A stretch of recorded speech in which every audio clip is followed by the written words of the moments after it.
Well, let's get right into it, man. Because Ethan, the last time we recorded and the last episode we dropped, we talked about Drake responding to Kendrick, and in that time, we've gotten 2 tracks from Kendrick. And before we get to the second one, because there's a lot to unpack with the first one, let's get to Euphoria. Euphoria. Man, I don't know about y'all, but just my initial reactions off of it, I fucking loved it. 100%. I think it's just 6 minutes of straight bars. Yeah. Kendrick just absolutely. The crazy thing is, and I'll point it out too, because a lot of people are going to say this against Kendrick, is that he didn't say anything new. He didn't have to. He doesn't need to. It was the complete dismantling of Drake. And while it isn't the kill blow, it isn't like the kill shot, it isn't what's going to put Drake down for good, Kendrick accomplished what he needed to with Euphoria. 100%. I'm with you. Honestly, like, I'm not going to sit here and gas it. I've definitely been playing both sides, the Aubrey's Angels and the Kendrick Revolutionaries, and I love it. I love playing both sides because I don't have a dog in this race. I don't know these 2 gentlemen. I love both their music. I'm not ashamed to admit it. I'm a fan of both of these gentlemen. But what Kendrick did on Euphoria was great. It was really, really great. It's not the kill shot, and we'll get into it. It's not the kill shot. So if you're here to listen to me gas it, I'm not going to gas it like that. Like, this isn't the end all be all. Because I know a lot of people have been in our comments and our mentions talking about, this is it. I don't think Drake can recover. And I think they're going to be in for a rude awakening. I think they're going to be in for a rude. Even Drake's harshest critics got to understand. They know it. Like, this isn't the kill shot. This isn't story of Addy Dawn levels. What he did to Drake. Don't get me wrong though, Gage. How you put it, a dismantling of Drake on like a layer by layer level. It was a masterclass in it. Do I think some of the stuff could have been better? Yeah, him messing up the Joel Osteen bar. It was still fire, but he messed it up a little bit. He just a little bit. I mean, like, it was a slant because, like, I don't even care, bro. I don't either. I don't care that. I don't care that much. I don't care that much, but he did. Yeah, but CB, what are some of your initial reactions? Yeah, man, I think the wait was worth it. 100%. We didn't even wait that long. We didn't even. But the narrative of Drake telling him to drop and everything like that. But it was worth the wait. I just like the tone of voice was the first thing that stood out to me. Like, his just tone, his delivery, his cadence, his flows, aggressive, just extremely aggressive, and it's just bar after bar after bar, and the way that he delivers every bar was just so impactful. I think Kendrick's up, especially after what he did today too. Which we'll get to. New flows come and be patient. We got to give Euphoria its proper respect. It's just due. But Kendrick's up, bro. And he wanted all the smoke. And this is personal. He genuinely hates this Canadian man. He hates it. I'm here for it. No, I am too. And like you said, I think a lot of people, what are missing is Kendrick's tone and some of the stuff he does with his voice. Yep. It's a mastery of the skill. Like, not intentional. It's intentional, and bro, the inflection in his voice is what made it so strong. I think 100%. Because like that's something that I think Drake was probably missing from his track is some of that more like Drake had a little bit of it, but Kendrick is so much more like he's mean. Yeah, he's like mean. He characterizes it very well, yeah. And it just came off deadly. Yeah. They have 2 different styles, and Kendrick showed that, like, even because we don't hear it as much anymore, him just dropping music, that he still has that gift. Mm-hmm. Like the Ian even want to be friends no more. Like the Ian even like that part right there. It's just like you believe the character that he's playing. You know what I'm saying? Like you believe him when he says it. The push your teeth, like that line, like you believe, like what he does to enunciate and what he does to enunciate and put focus on, that's one of his biggest skills, and he's really, really great at it. And you saw it on full display. Like I said, 6 minutes of bars. And the one thing too is I feel like a lot of people who didn't like Kendrick decided to give him the time of day as far as analyzing a lot of the lyrics. And I feel like he got some people on his side because of that. Because Drake didn't drop and squash this, it gave people a lot of time. They gave 3 days to literally sit with the song And a lot of people that didn't like it at first because I think his delivery on his very first verse was a little too calm and not what people expected. I think people was expecting like fast car, racetrack, bam, bam. I was surprised when I first turned it on, for sure. But now that people have listened to the song 7-8 times, they're used to it and they like it.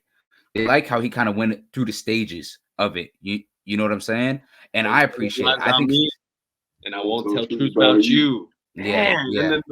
I remember when I told y'all, he'd been dissing Drake since the Heart Part 4 and he called it back. But it's okay. I'm taking my victory lap. So don't you worry. I'm taking my victory lap.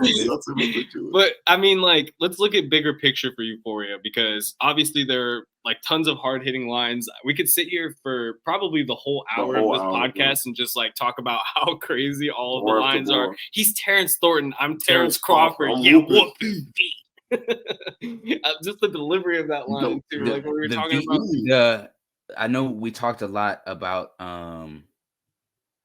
before we get to the whole reusing angles, but the tell them where you get your abs from. V12. Not a stomach that, then tell them where you get your abs from. But the next line after that, V12 V1 is a fast one. Like I don't know if y'all caught that, but the V12 is the machine that they use for the abs. That was tough. That's the one I caught. Like it was nuts because I'm of the mindset that you're right. Kendrick didn't use any new angles that we haven't heard about Drake. But the problem, or not the problem with it,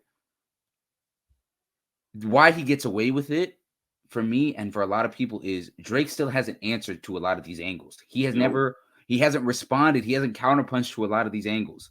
Because Pusha T brought up a lot of these angles. Same with Joe Budden. But as far as Pusha T goes, he never responded on Wax the Story of Adidon to the claims he was making. Even Joe Budden, he never really formally responded to that like I did. Yeah.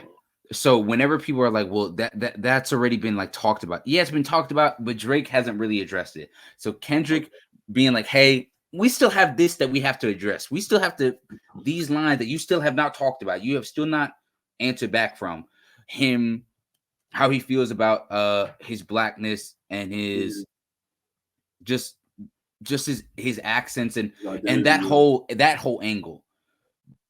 I think it was great, and I give him a pass from. Sure, you're right. The deadbeat child lines, I think he's coming from a different place of you're not a deadbeat, but like I just do this better than you type of thing. Like there was a little bit of dad rap. It wasn't that you're a deadbeat. Nothing about that. Like I'm a better. That was some of the hardest hitting stuff for me. On the song. Honestly, I think that's the stuff that's gonna affect Drake the most. Like that's the stuff that probably like hurt him and is probably gonna like hurt his ego more than anything. All the other stuff, it's like he's been hearing this for years that he's just like a pop star, like he's not real, he's an actor.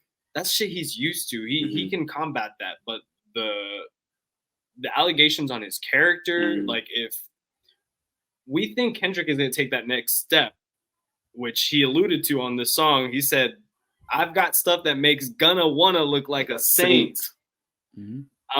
So we connect the dots and we can assume what Drake is doing.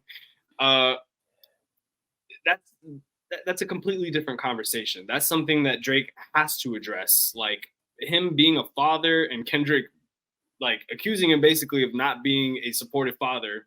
Now that even though he has had to like come out to the world and say, hey, this is my son, but not actually putting the work in to be a dad. Hey, that's something you got to talk about it. You are like, that's part of being a man, being a father. And if he don't know nothing about you don't know nothing about that. Kendrick said he knows nothing about that. I like one thing I want to touch on though, like because I know we mentioned like there's no new information as this, but I mean to me, I look back at the cease and desist on the Like That record. Yep. Even the feature that he called Kendrick for. There's rumors about how Kendrick had been called up to be on First Person Shooter. And that kind of stirred up a lot of the beef. So he confirmed, like, hey, they did reach out about That's what Ethan was saying, too. I've been saying it since First Person Shooter came out. That this, bro, I'm telling y'all, I'm in my element with this shit. And you're right, CB. Like, he did bring a lot. He didn't do the wow, even though I love the beginning, the Wizard of Oz, like the Richard Pryor behind. Yeah, Kendrick has not done that moment yet. And I believe it's coming. Like, I believe the gotcha moment towards Drake is coming. It just hasn't hit yet. So I think a lot of the microwave hip hop fans or the hip hop fans that want the gotcha, that wants the drama. Yep. They're gonna get it. Believe me, they are gonna get it. We just have to slow walk the dog. Yeah, we're not there yet. We're not there yet. We're getting close to it. It's. I feel like both of y'all can agree. This isn't Kendrick's best punch yet. This isn't Kendrick's best punch. This isn't his, or what I believe. I don't believe this is what his trump card is. Hey, Ethan, CB, I think you guys can both agree. Kendrick is still pulling his punches. I mean, he even said it in Euphoria. He said, we ain't got to get personal. This is a friendly fade. You should keep it that way. He's saying, hey, this is just friendly shit. We don't need to get into the personal shit where I start revealing shit about you. It doesn't need to get messy. I'm not looking into like but it's going to get messy. It's going to get messy because we know that that's probably where Drake's going to have to go from here. After Euphoria, that was already kind of like the move. We were like, okay, that's probably what Drake's going to do. And it probably only got amplified even more after the release of 616 in LA, which came out this morning as we record this on Friday, May 3rd. Yeah.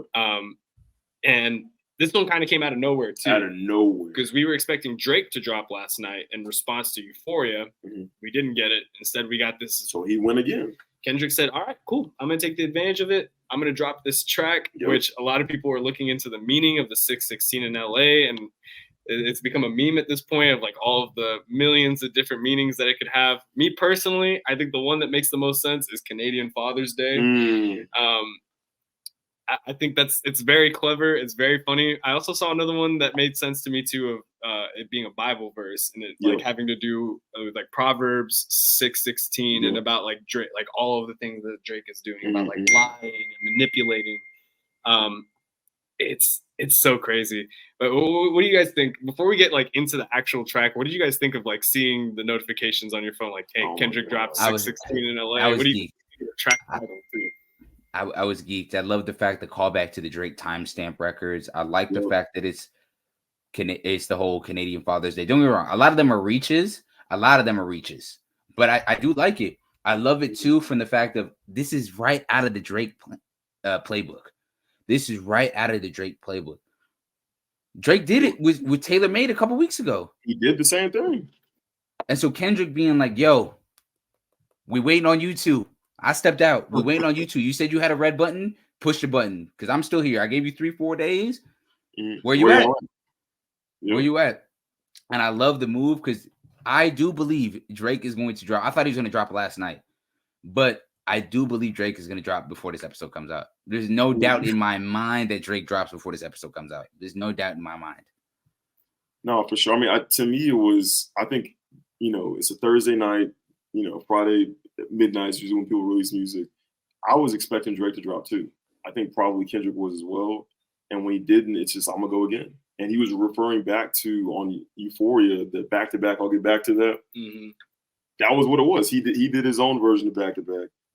Even when we talk about like the Taylor Made analogy, like him having the same producer who works with Taylor Swift, drawing back on that.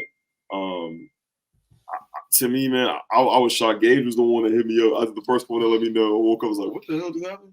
But no, man, to me, this is what we wanted to see. And Drake, you kept urging him to release and release and release, and now he's doing the same thing back to you. So I think I love it because I don't think this is. I think what the advantage that Kendrick has in Drake so far is the presentation, the packaging of the disses so far. Like Kendrick is so good at creating moments, so good at creating moments. That like that. None of us thought that like that Kendrick's gonna have a verse on the Future Metro album, and then when he had it, we were like, oh my god, he's finally calling out Drake and Cole. Then Tuesday, the way he dropped in the morning, early in the morning, him doing it, knowing that people record podcasts like us during that time. People are making content during the week in the morning. Like he knew what he was doing. He wanted to take the whole time of that week because Drake's not dropping on a Tuesday. I don't think. Not anymore. Like, but you know what I'm saying? Like he's so, and even this morning, him knowing that it's Friday morning, a lot of people thought that Drake was going to drop last night. And for him to be like, nah, he's not dropping. I'm dropping it again. What's up? Yep. The whole Teddy Pendergrass Al Green samples. Like he's cooking. Man. Like he's really, really cooking. Hey, and that's the other thing I'll give Kendrick too, is on these both tracks. Like I think that's the one thing I'll give him over Drake, is he's just had excellent uses of samples. That's 100%. Something I love about hip hop, and Kendrick has always done such a great job of implementing it into his music. Mm-hmm. Not to say that Drake hasn't. I think Drake has also had some very iconic uses of samples in his music, but the fact that Kendrick could like so effortlessly like seam it into his diss and like make it fit like with like the chill vibes at the beginning of the tracks, it all ties together. And I like the memes on Twitter too of like Kendrick calling like these calling Teddy Pendergrass, or like calling any of these like R&B artists and being like, hey, like can we use this? What for? Yeah, what for? We're about to do this crazy character expose on Drake, man. He's about to go down. Yeah. No, I also love it too of him, like you said, Kendrick. He in the second one, he didn't really say anything new. I like the fact that he attacked the angle of Drake's inner circle, of how paranoid Drake gets. That Drake's on wax talking about how paranoid he gets about his inner circle, about them revealing information. Pusha T talking about a couple years ago that he got this information indirectly from 40. Yep. Do I believe it? I don't know. I believe it, man. I believe everything Pusha T says, man. I'll tell you that. And like I said, in rap beats, I gotta take everything with a grain of salt. I gotta take anything with a grain of salt. But I love how he's poking, because even though his fan base, Drake's fan base, might not care that Drake's inner circle is against him, Drake does. Like a lot of people, the way I see this situation is like sort of like in the lunchroom when you're cracking jokes on your friends and they're cracking jokes on you. Yeah, he might say a joke that gets a lot of laughs when we're here at the table. But the jokes that you tell him, a lot of people might not laugh about it, but at night when he's at home, he's thinking about the jokes that you said about him. Mm-hmm. I think this is a situation with Drake. I don't think a lot of people are like, oh, like that wasn't crazy disrespectful to Drake. But in Toronto, in the OVO mansion, Drake is probably heated about a lot of the stuff that Kendrick said. He said everyone out. He said everyone out. He said except you, my ghostwriter. You. Yeah. Because an interesting angle that I thought of too is like Drake and Kendrick came up together. Drake put on Kendrick, whether we want to admit it or not. On Take Care. He had him on the Club Paradise tour, him and A$AP Rocky. So I don't think it's a coincidence that Kendrick is bringing up the fact that your inner circle, they don't like you. They think you're a bully. They've never wanted to see you win. It's not just us. And I feel like that resonates with Drake, because think about all the guys that came up with him. Yep. Kendrick, A$AP. He even said it on Euphoria too, where he talked about like, we don't even like the women that you're fucking, because like I'm speaking for the culture.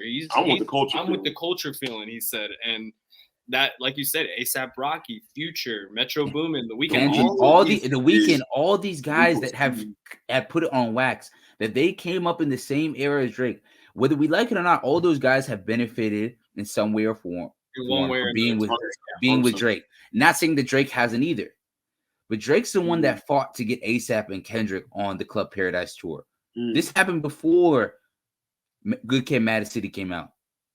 So I have no doubt in my mind that on the next Drake diss, because we're gonna get a Drake diss, he's going to mention the fact that I put you on and this is how you treat me. I feel like Kendrick is definitely gonna bring this type of stuff up. Drake is definitely gonna bring this type of backstabbing stuff up when mentioning Kendrick.